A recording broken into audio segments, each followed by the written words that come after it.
My name is Jose. I am very happy to show you this next presentation here. I'll give you a quick background on me. My wife is a tattoo artist. She's been a tattooer for about 15 years. And so what I've done over the past years and years is I've been buying her a lot of tattoo books. So I have a pretty big, large library of tattoo books. They're very expensive to get. I have a pretty solid collection. So I've been looking at all this stuff for a long time. And then COVID hit. And then one day she kind of just showed me this, this Instagram page that had the origins of a lot of these tattoo designs that I had been looking at. And I noticed that a lot of them were actually on postcards. And I said, hey, whoa, that's pretty interesting. It was pretty mind blowing for me. So I started digging into postcards. I started getting really into them and looking at them. And I was just really amazed at all the images that I was coming across. And I started to notice that there were some problems in the so-called experts and kind of things that they tracked down. I just noticed that there was not some inconsistencies. And me being my personality, the way that I am, I'm very OCD. So I started looking at everything and I started, giving my own little take on everything. So it's a little hard to read, but I like this background image so much that I just said, screw it. I'm going to leave it the way that it is. I like it. This is from Postcard to Parlor, the past and present influence of postcards in tattooing. And this is just going to be a very loose type of presentation here. So, hey man, where'd you get that tattoo? So in the early days of tattooing, it was kind of actually hard to get a tattoo. There weren't that many shops, and the only real places that you could get a tattoo were if you were lucky that there was a guy on the boat that you happened to be on, or if you were near in the military, mostly is where most of the tattoos were coming from in that period of time. So, so this is basically what a shop would look like here in the front. All those designs you see there are tattoo designs that you could just literally walk in. They're called walk-in tattoos. Walk in, pick something off the wall, and you can get tattooed right then and there. So I'm skipping a lot, just so you know, for my original presentation, I had a lot about the history of tattooing and everything. And I just decided that you guys probably wouldn't be too interested in that. We just skip right to kind of like the postcard stuff. Okay, see that gentleman right there on the right? That is Lou Alberts. He is considered the father of Flash. And just give me a second here. I have to move my notes here. His name's Albert Morton Kurzman, and he was the son of Jewish immigrants and grew up in a working class neighborhood of Brooklyn and Manhattan. And at the age of 13, his parents enrolled him in a three-year program at the Hebrew National Institute. That's a hot dog place. Hebrew Technical Institute. That's where he learned how to draw, create mechanical diagrams, metalwork. He did woodworking. And in February of 1899, he joined the army, fighting alongside his regiment in the Philippines during the Spanish-American War, where he rose to the rank of corporal.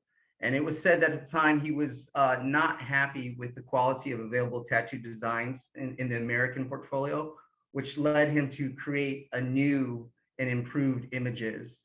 And so these images that you're seeing here on this screen here, it's called flash. This is the term that tattooers use. Anything that's painted, these painted designs that they could tattoo to you. This is just an example of their work, so you could see it. This is probably one of the very first production sheets of flash that you will ever see. It's a very rare piece of tattoo history. And they kind of started to offer them in like a catalog form here. So you can see these designs are really small on purpose, because they were, the whole point of the catalogs is to sell the design. So if you look at them, you can see the prices on them. And for the most part, this was many tattooers or people's first introduction to tattoos were these catalogs. And we are going to get to postcards real soon. I just want to show you one more example of these catalogs. Now, these are blown up. They're very, very small designs, again, on purpose. They only wanted to kind of just show what you could potentially buy. They would sell photographs included with there. And I want you guys to pay real close attention to that top left. You see that monkey with the skull there. He's going to be important later on. And so you can just kind of pay attention to these little tiny designs here. All right. And so this was a question I got when I was doing this presentation before, is how do they get these things on the skin? So I went ahead and this is exactly word for word what a person would have seen. Oops. Uh-oh. Did I lose it? Did I go ahead? I lost. Did you guys? There we go. Uh-oh. Can you see the screen? It's dying out for some reason. Okay. So this is exactly what you would see if you were a tattooer, first wanting to be a tattooer. It would tell you exactly how to do the stencil, word for word. They would use a French crayon. So anyways, here's a stencil. That's an acetate right there. And you can see to the right, I've got a postcard match with that right there. There's a little placeholder there. All right, so here is kind of the meat and the kind of format that I'm going to show you guys these postcards. So right here to the left, we have Rah Rah Rah, which is a series of 10 postcards put out by Roth and Langley out of New York. These are some of my favorite cards. I got 2 of them from Marty. Thank you very much, Marty. That I already had in my collection, but I'll take as many as I can get because I really love this series of cards. And so what tattoo artists have done in the past is they've taken these cards and turned them into tattoos. And this tradition is alive actually even today here. So this right here in the middle, this very top one is a tattoo flash by a man named Bert Grimm. Below him is a design by Ed Hardy, and then another one by Ed Hardy to the right there. So I'm going to be showing you guys a lot of these like this. This series was really popular. Here's one of my favorites, Honk Honk. This was the last card that I got in this 10 series. I paid a lot of money for this card, and I was happy to because I really wanted this card for a long time. And you see to the right there, this is some more flash this is from Brooklyn Joe Lieber. This guy was really popular during this flash probably came out during the 1930s. This design in particular was also redone by that tattooer I named earlier named Bert Grimm. So if you guys ever want to do a Google search if you type speed skull, you'll see a whole bunch of variations of this skull. This is probably one of the most recognizable tattoo images around, period. Everybody knows this one. This one is like huge. So I'm very happy to have this card in my collection. Another one from the same series, Wine, Women, and Song, which was a popular motif at the time. And you can see the flash to the right, more from Brooklyn Joe Lieber. Same publishing, all from Roth and Langley. The Charles 12 Trees card. Not the greatest card, but hey, he liked it for whatever reason, turned it into some flash. It's got a little bit of a body comment there, but it's not too great. I don't know who would want that as a tattoo, but there it is. Here are 2 from Bernhard Wall, 2 cards that I have, and the flash in the middle is by a guy named Duke Kaufman. Out of all the postcard artists, Bernhard Wall is by far has the most origin, this kind of match type things. I have found more stolen from Bernhard Wall than any other postcard artist, probably because he was the king of postcards. I mean, you have more material, it's easier to steal from, there's more available. All right, here are 2 really nice cards that I really like. This is part of a series of 6 cards from Blasey and Bell from 1904. This one above it is a leather version of the card. I was super stoked to get that one. I'd never seen a leather bootleg version of it, and so when that one popped up, I was so happy for it to come into my possession. And on the right here, you see Doc King. This is some flash by a tattoo artist named Doc King, and you can see the design clearly. He added a star, but that's basically the design right there. Here's another one from that same series, the Blasey and Bell. I really like this series a lot. And then to the right, we've got J.T. Clark, another tattooer from the time. This series, as you can see, they would just put a central figure right here in the middle, and then something to the right, something to the left, related, of course, to automobiles and in the swim, whatever that means. That must be a term from back in the day. So I have, I'm lucky I have this whole series as well. Here's some more flash from JT Clark. And these are leather postcards again here that I found that were the matches. You can see I mean, it's a direct match. I'm as busy as an Indian. He even puts it in the flash sheet as well. The card on the left, I actually don't own. I was looking for it. I've seen 2 of them come up on auction. So if anyone comes across one, these 2 come in 2 different variations with different sayings, but I'm looking for the one that says, of course, I'm the Indian on the spot. Here's a metamorphic card. It's the devil, obviously, smoking some cigarette right here. This is, I believe, part of I think this one is part of a 6 series of cards. I have a couple variations of this one, but they all seem to have, all but one of them have this little, this symbol right here on the bottom right. And I believe that's the author of the card. I looked it up once, but I didn't write it down in my notes, I'm sorry. To the right is some flash by Hugo Spitzer, and some really nice flash there. Okay, we have 2 other cards here. On the left, we have one by Paul Grego, his original painting of this artist right here to the left, and you can see the flash to the right. This is another flash sheet by Hugo Spitzer. Now, here's that monkey holding the skull there, like I told you guys to pay attention to earlier when I was showing you that catalog. And that monkey actually is pretty important because it actually comes from a German statue. It's called, my German is terrible, but it was created in Germany around 1898. And then eventually it was a hit. You know, some foundry bought it. They used to sell it in catalogs. And it was really, really popular at the time. And this card by A.C. Stewart used that as inspiration and went ahead and, he created this card right here, which I'm also very, very, very lucky to have. This card was really hard to find. So if you guys ever come across any of these, please let me know.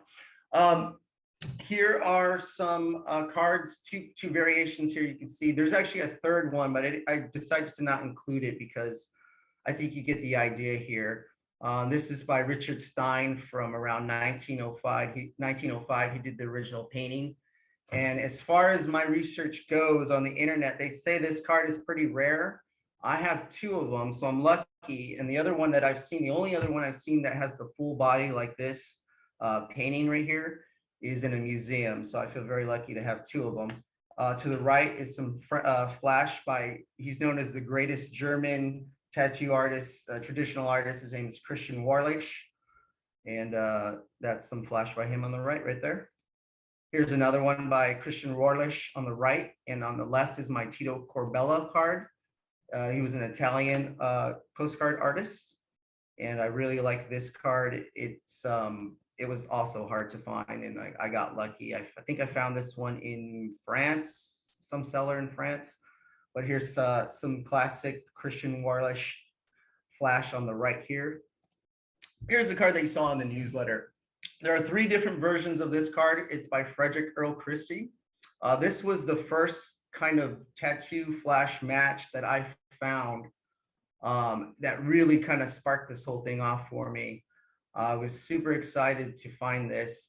This little tiny piece of flash that you see in the middle here is hard to come across. It belongs to a museum, and they're very picky about it being anywhere. So I was lucky to come across it and get a copy of that. To the right is a card by Cobb Shin that's widely regarded as the origin of this one onto the left. The jury's still out on it a little bit, but it's close enough. It's about the same concept. It's a woman inside of a flower, which also has other connotations. Next, we have one by Harrison Fisher, a card here to the right. I want to show you guys like an acetate example of that, so you can see kind of how that would look if it was on this piece of acetate and applied to the skin kind of thing. And to the right, we have some flash from an unknown tattooer. This is from the Henry Ford collection. The Henry Ford Museum actually has a lot of really cool tattoo flash there. So here's some card on the top left is a Bernhard Wall card. This card is extremely rare, and I was very happy to find it. It matches up very much with this guy here to the right. He looks like he's holding a wiener in his pocket there, but it's supposed to be a gun. But I was very happy when I came across this card because I had been looking for this cowboy for a while. And to the bottom left and right, you see Rose O'Neal. It's pretty obvious Rose O'Neal cards there. There's there's no mistaking her stuff is pretty recognizable, of course, because of the characters she created. All right, and oh, to the right here, this flashes by. It says right here, if you look at it, Chicago Tattoo Supply House is what that stands for, CTSH. And this is Series A, number 6. Most of these flash sheets are basically, this is like a supply house. So tattooers would submit their designs and get paid per sheet type of thing. I should have warned you guys about this one. Okay, so this next one, is a little bit more adult themed. I'm gonna explain this one. Go back to it here. So this is a trade card. It's not a postcard. I'm so sorry, but I'm going to include it anyways. This is a trade card from 1860. This is for Pond's Bitters. And what's really special about this card, if you see to the right, I've covered up the head on purpose. If you look at it, it looks like a woman, exposing herself. So this is very popular kind of theme motif in tattooing. This kind of hidden sexual kind of thing is very popular in early tattooing. So you can see these women here. If you were to flip them upside, called flip girls. If you were to flip them upside down, you're gonna see, instead of their arms, you're gonna see legs and some kind of like nudity type of thing. So this was the way that this is also, by the way, the earliest example that I've ever been able to find of sort of like a hidden, whatever you call this, hidden sexual reference. So this is very old. Here is another one. This one I'm extremely proud of. To the left is a very rare French postcard. I don't own this postcard. If you guys ever come across it, man, I'd love to own it. It says in Latin here, "Honi soque mal y pence." That is also, as you can see right here, that is the motto of the Royal Order of the Garter. And that's where it was started there, that castle. My notes aren't in front of me, unfortunately, for this one, but to the right is a very famous piece of flash by a Japanese tattoo artist named Kei Akamatsu.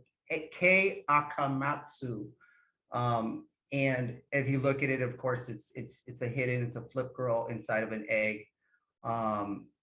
This particular one on the left is by Georges Monton, M-O-U-T-O-N. I noticed that any kind of like these hidden kind of sexual type of things, they'll have this border, this red border. If he's trying to tell you something kind of like hidden, he just kind of snuck this in there. That's just something I noticed. So if you guys, I don't know if anyone collects those types of cards, but if you do, that's just, something. Here's another interesting one by Mouton.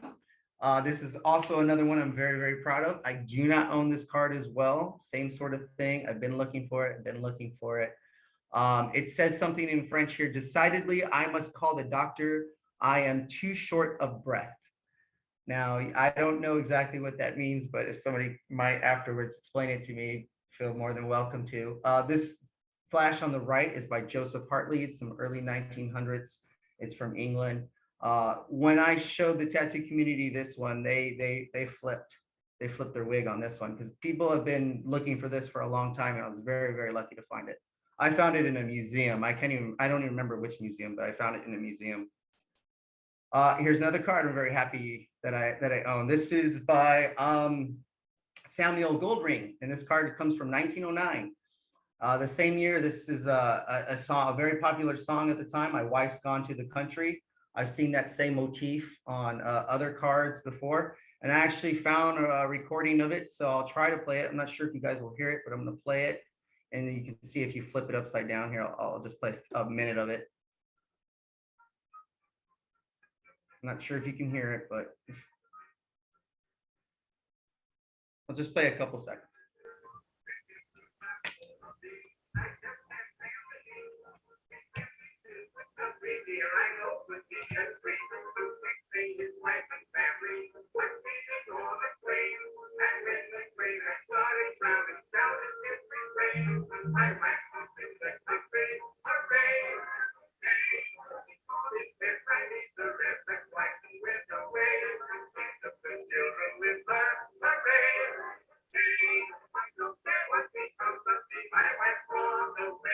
All right, I don't care what becomes of me, my wife has gone away. Very funny song. So the top right, this is a match sailor. I found a few cards actually that the tattoo artist would take the postcard and turn it into a business card. So I found a few examples of this. The another one that I found is really body, so I won't show you that one. But this was a thing: postcards into business cards. All right, and so this is a cyanotype. This blue thing here in the back here. This was done by Percy Waters. This card on the right is another Charles Twelvetrees. This card is super, super, super, super rare. I've only seen one. I've only seen it in a book, and then this copy, mine. I think I found him in France. I tend to find a lot of really, really good cards in France for some reason. If you look at this cyanotype on the left, you'll see the guy, the soldier there, of course. And if you look down to the bottom, you'll see some Cupies there.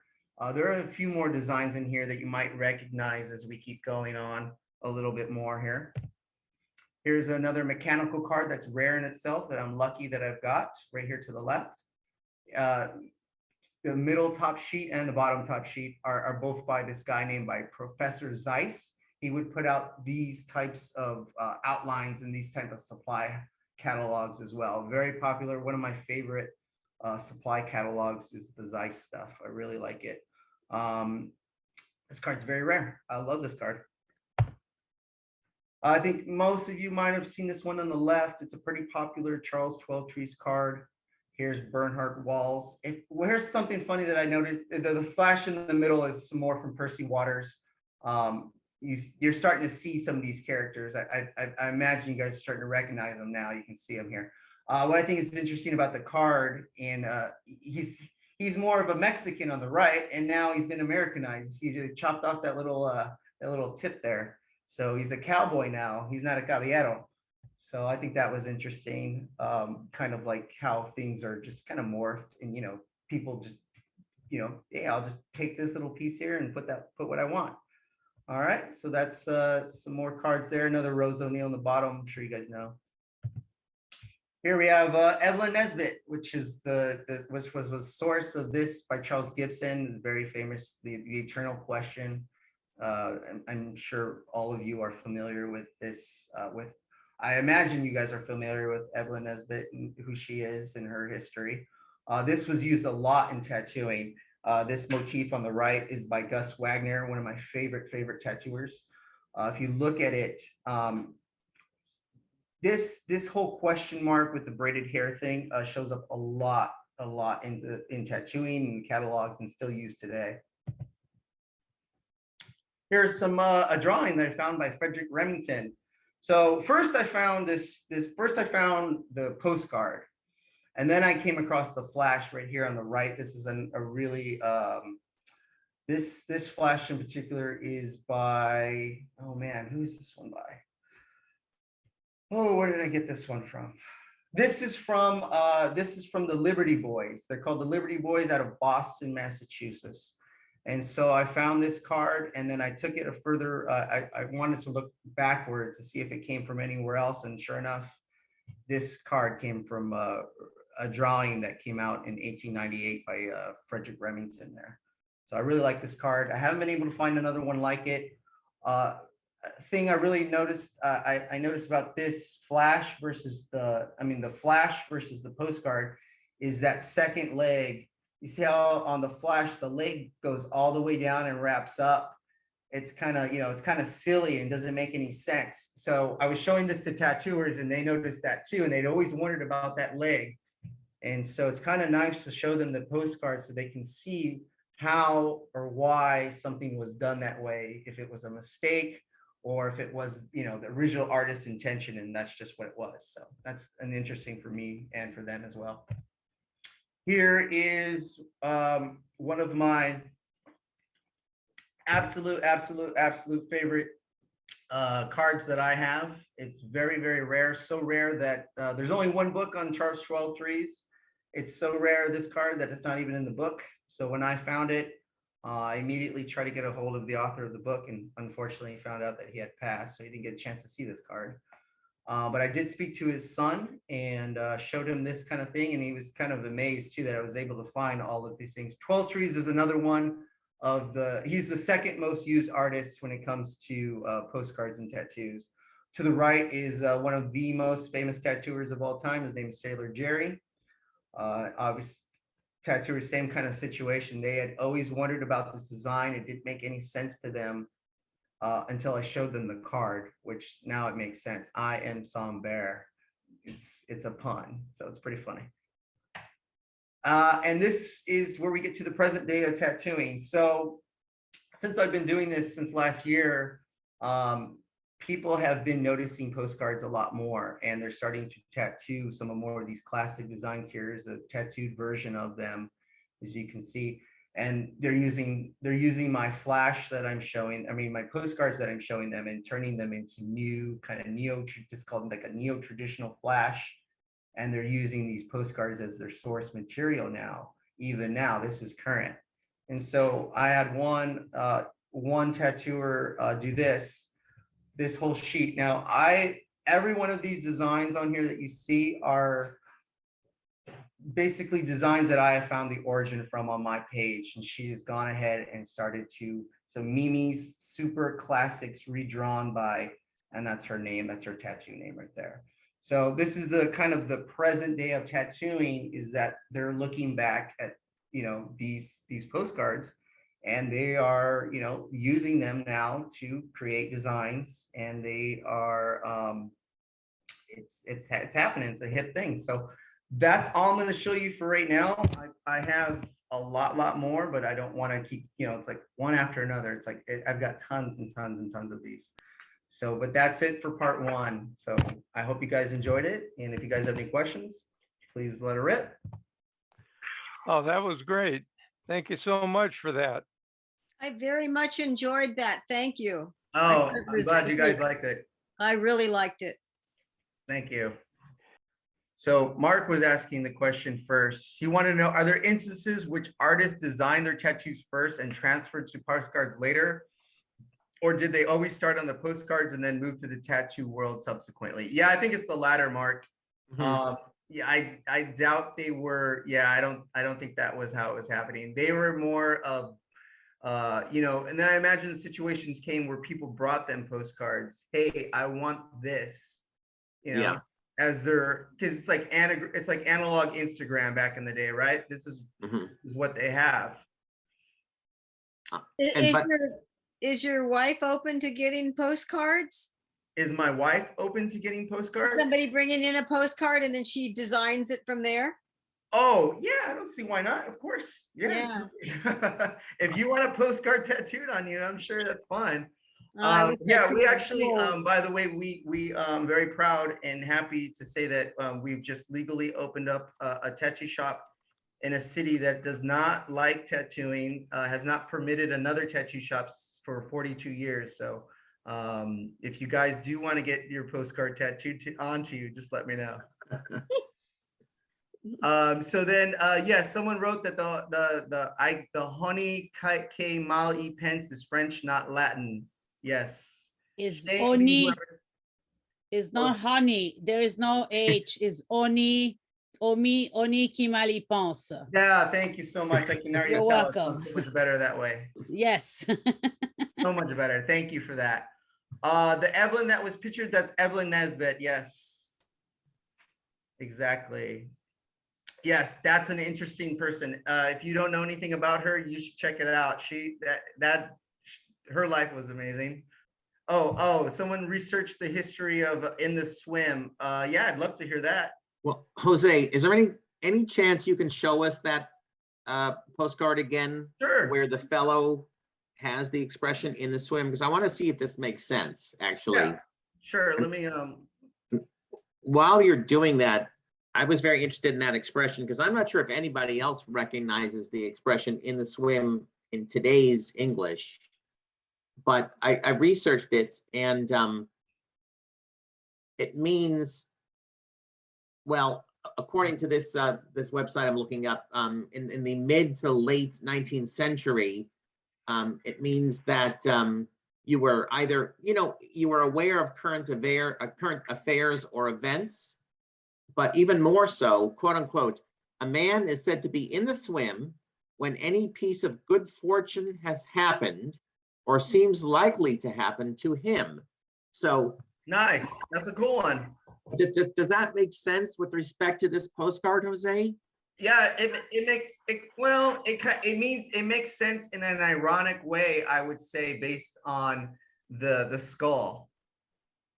Well, I think looking, it looks like he's well-to-do. He has or sort of an aristocratic, like a sailor, a captain's hat. He's smoking a pipe, even though it's definitely for automobile. He's definitely. Oh, I see. Yeah, it's either a motorcycle or it's going to be something with an automobile, is how I see it. Oh, I see your point, Jose. So he must be doing well because he's driving a car in the early 1900s, which at that time was a big deal. So he's in the swim because good fortune is happening to him, and he's using a new piece of technology, and that would have made sense. Yes. At the turn of the century. So thank you very much for sharing. No, that. thank you, because there's a saying. There is a saying on all of these cards. This one is, "What's the use?" And I've seen the same "What's the use" on another piece of flash too. See the "What's the use? What's the use?" I've seen that a few times. So there are definitely like some sayings. "I'm as busy as an Indian." A lot of these cards that have these puns, for whatever reason, I guess tattooers or whoever liked them, they put them on the flash. Not a live one here. I mean, almost there's a lot of these. There it is again. Not a live one. If I could just add really quick, the bit that I know that those kind of phrases, those kind of terms are Americana types of sayings, and they go back in this history of this country, and some of those terms are still used today. You hear people sometimes say some of those terms, but they're like old Americana terms that were used at those times. Yeah. Interesting stuff. Yeah, that was a great talk, Jose. We learned a lot from it. A lot of things that we certainly me, I had no idea of any of this, so it was great for me, and I hope the same for most of the folks that were watching. It's all new, so that's great. Yeah, like I said, I've got more cards. If you guys want me to do a part 2, it's going to be a lot of the same stuff, but I've got a lot more cards to show you. If you guys are interested, just let me know. And I'm also looking for a lot of cards too. So don't be surprised if you get an email from me with a few images that, these are some cards I'm really looking for. Okay. It looked like Pat had a question. Pat, are you still there? Or can you hear me? Oh yeah, I see it. I see Pat's. Yes. Yeah, go ahead. Go ahead, Pat. So how did you first learn that the postcard designs had been used as tattoo designs? Yeah, you know what? I was actually going to recommend if you guys have the Instagram, you can go on there, and there is an account that's public that has a lot of this information on there. It's called tattoo_origins. I can write that. I'll write it down right here. And you can find out a lot about the cards and stuff there. Now, granted, a lot of the information is wrong. If you want the real information, the right information, you can check out mine, which is the Tattoo Scholar. I'll put that as well. It's for tattooers only, but if you message me and let me know that you are a part of the Postcard Club, I'll let you into the feed if you want to see it. You can see a lot more stuff there. I've got a lot more things that I found and put there. I don't want to toot my own horn, but I've counted up, you know, all these different who has found what and everything. And I am the undisputed, undisputed world's best at doing this particular thing. So not that there's that many of us, but still. That's good. Well, you earned you earned it. You earned it. I've So- got a ton. I could bore you guys to death. So No, you're not boring at all. As a matter of fact, I think it's a great idea. If you have more further down the line, we'd love to hear from you again. So we'll try to get something like that arranged. As I mentioned before, we're wide open in May, but I don't know. I'm going to leave it up to Lynn. Lynn's in charge of that as far as the people that are doing the presentation. So we'll see how that works out. But definitely, I'd love to see more in the future. So thank you so much for doing it tonight. yeah, no problem at all. I did want to point out that Mark Moss has suggested that you should write a book about this. Yes, maybe, I don't know. Right now I'm actually I'm trying to do something. We'll see. Yeah, go for it. Yeah. I'll buy a, I'll buy a copy I'll sell one copy for sure, right? as long as you autograph it. That's- Okay. All Jose, right. Are you open to one more question, Jose? I'm open to as many questions as you guys got. I don't want to hold up everyone's time. I'm always interested in the Rock of Age design. It's Oh, a yes. tattoo that's been in my family for many generations. Yes. And many people have had that tattoo in my Yep. family, and it goes back, to World War I. Have It you goes back seen? further. Yeah, all the different variations are so Yes. interesting. Yes. And have you seen that Rock of Age? Oh yeah. What's the earliest postcard you've seen a Rock of Ages on? Oh, postcard? No, lithograph is the earliest. So yeah, that's what I'm thinking about postcards. Yeah, It yeah. doesn't- Postcard? No, I'm not sure what the early. It's probably going to be early 1900s is the earliest one I've seen. But the one that I see that is like the quintessential is from James Lee Chicago. Mhm. That's the publisher out. I believe it's something around. I don't know the exact date off the top of my head, but I know early 1900s. Mhm. Yeah. I'm pretty sure 1906. James Lee Chicago Mhm. is going to be the first one. Yep. Where it comes for the classic Americana version of it, and then there's history before that, of course. Thank you. Yep. That's great. Anybody else have any questions at all? Otherwise, we'll end the recordings